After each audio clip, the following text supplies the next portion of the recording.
Ella Fitzgerald, The Tale of a Vocal Virtuosa by Andrea Davis Pinkney, Brian Pinkney. Track 1, Hoofin' in Harlem. Track 2, Jammin' at Yale. Track 3, Stompin' at the Savoy. Track 4, Carnegie Hall Scat. You may think I look like any other cat, but baby, I'm in a class all by myself. Scat Cat's my name, Scat Cat Monroe, a name I've earned, got my name from knowin' Ella Fitzgerald, the Queen of Scat. What's scat, you ask?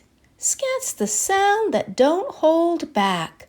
Ella's sound, that was scat.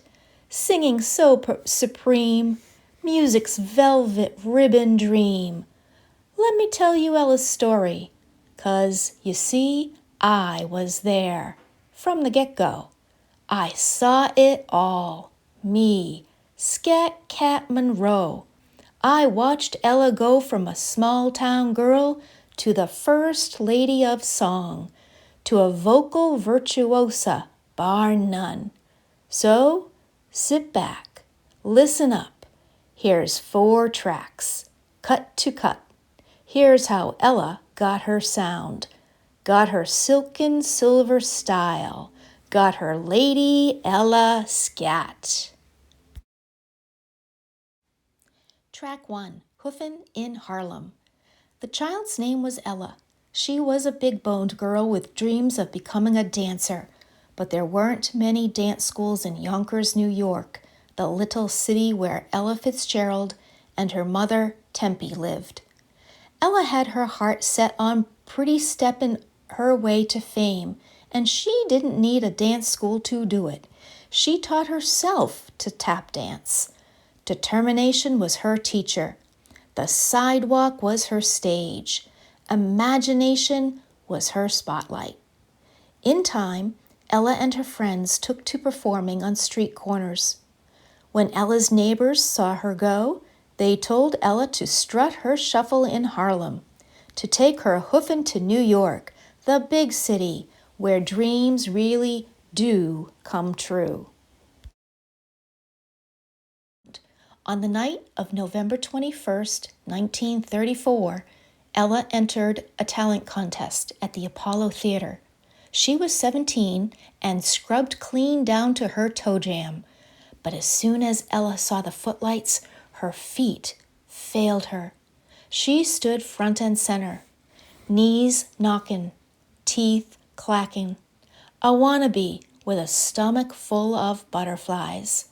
And the girl was hardly dressed to impress. She wore work boots and hand-me-downs. Luckily, Ella was thinking on her toes. She refused to be booed back to Yonkers, so she started to sing.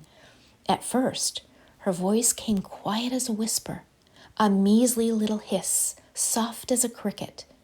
But when the band joined in, Ella rolled out a tune sweet enough to bake. She won the contest straight up, kicked her dance dreams to the curb, and pinned all her hopes on being a singer. I was there in the wings, watching it all, swinging to Ella's groove, wearing a grin as big and as proud as that Cheshire dude. Ella had audiences eating out of her hand.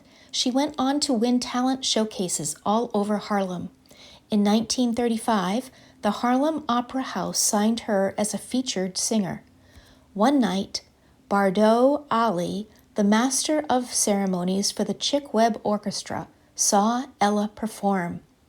That's when Bardo knew that Chick needed Ella and that Ella needed Chick, that the two of them could make beautiful music together. But you see, Chick was a finicky bird, easy to ruffle, hard to please, a perfectionist. He was a jazz drummer who liked his music hot. Swing music was Chick's style, cut-the-rug rhythms that put the pulse on a party. He believed folks came to hear the instruments in his band, not some singer. Besides, he already had a singer for his orchestra, a guy named Charlie Linton. What Chick didn't know was that Ella's voice was its own instrument. When Bardou took Ella to meet Chick, Chick agreed to give Ella a chance. He told her she could sing with his orchestra at a college dance the next night. At Yale University, the Ivy League, where getting loose don't always come easy. Chick told Ella that if she could work that college crowd, she could join his band. So Ella went to Yale with a purpose. And man, once Ella started to sing, she had them Yaleys jammin'. That night, Chick welcomed Ella into his band. He took her under his wing, and the two of them flew to the Savoy Ballroom, the hippest dance spot in Harlem. Chick Webb was born with a beat in his bones. He was a master drummer, a musician with a fix on jazz. Ella made it her business to learn all she could from Chick. She had talent. He had know-how. Chick showed Ella the right way to deliver a song. He taught her to shade the high notes and light the lows, to grab hold of a tune, to wrap her voice around each melody. When the sun set on Harlem and the cats and kitties came out to play, it was Ella and Chick they were coming to see. When Chick and Ella performed together, they were grits with gravy. They brought out the best in each other. People called it chemistry. I called it musical magic. On May 11th, 1937, the Chick Webb Orchestra took on the Benny Goodman Orchestra in the Savoy's Battle of the Bands.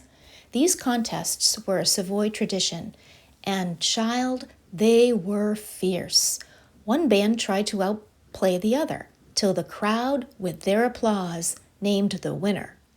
Benny Goodman was called the King of Swing. He played the clarinet, but King Benny didn't have Ella, who would someday be known as the queen of her craft. And he didn't have Chick Webb, a royal percussionist. Benny set the contest in motion.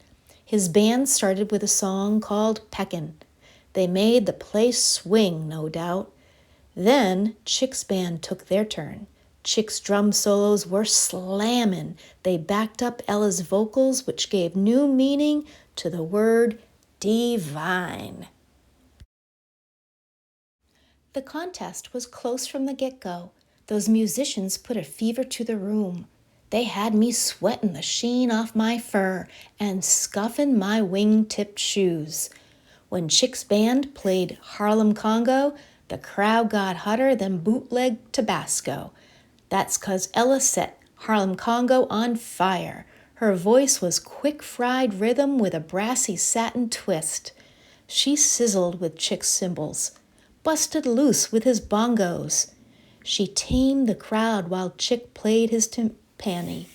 And man, that ain't all. Ella worked the downbeat. She milked the backbeat. She sang like tomorrow wasn't ever gonna come. 4,000 people filled the Savoy Ballroom that night. The contest lasted 5 hours. When it was done, everybody knew who was boss. Track 4, Carnegie Hall Scat. The Savoy was Ella's stepping stone. Thanks to a nightly radio broadcast from the club, Ella was the name sitting pretty on everybody's lips. Ella took the Chick Webb Orchestra to new heights. She was the orchestra's star attraction. Nightclub owners had to wait in line to book the band. Some of them had never had a black singer perform at their clubs. Ella's popularity showed them that a true star has no color, it just shines. Ella could even put stardust in a ditty. In 1938, she and Al Feldman, a member of Chick's band, wrote and recorded A Tisket a Tasket. Man, when you're an alley cat like me, you hear all kinds of hopscotch chatter and jump rope jive. A Tisket a Tasket wasn't nothing more than a nursery rhyme, chanted 1,000,000 times a day by kiddies from Sugar Hill to Hollywood. But to hear Ella swing that brown and yellow basket was a whole nother thing. A Tisket a Tasket was a smash hit. In time, folks came to call the song a jitterbug spiritual. Ella didn't shy back from any kind of music. When bebop became hotter than swing jazz and music lovers turned to Bird and Dizzy, Ella took her place on the bebop bandwagon. Bebop was jazz on the wild side. It was syncopation, locomotion, fast smack sound, down, low down. It was slam bamming on the flitter tip. It was ham hock jabber, fever pitch. Dizzy Gillespie was bebop's main man. He turned jazz on its head. With his trumpet, he could blow notes into backflips, into flatted fifths, into popcorn blips that flung free from his horn. Dizzy asked Ella to join his band. He invited Ella to give bebop a try, to improvise, to sing the ping-pong rhythms that gave bebop its sound. Ella went along for Dizzy's ride. One night, when the two of them started to jam, Ella made bebop her own. For Ella, scat singing drove bebop home. Ella used her voice in the same way Dizzy used the notes he made with his horn, like a runaway leaf flying high on a breeze. Now, when Ella performed, she let her lyrics go. She took her singing out to play. When Ella recorded How High the Moon, her scat swung to cloud 9 and back. On September 29, 1947, Ella and Dizzy headlined a sold-out performance at Carnegie Hall. They brought bebop to a high and mighty concert stage, but the show was far from uppity. It was fun. Dizzy's trumpet chirped. It zipped. It sputtered in double-time tempo. Ella's singing hung fast to Dizzy's rhythm. Dizzy bounced his bebop to Ella. Ella shot him back her scat. Man, those two were making up music in the moment. It was invention. It was frolic. It was cooler than cool. Ella put scat on the map. When she and Dizzy threw down their skippity-hop-doo-dee-dop, every soul in the place slipped into the jam. Ella soon had fans who loved all kinds of music. They came to call Ella by many names: the Queen of Scat, the First Lady of Song, a vocal virtuosa.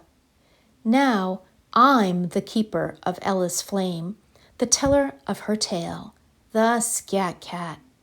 So kid, don't be fooled by phony felines. A cat by any other name ain't the same. Take it from me, Scat Cat Monroe. I was there with Ella from the get-go.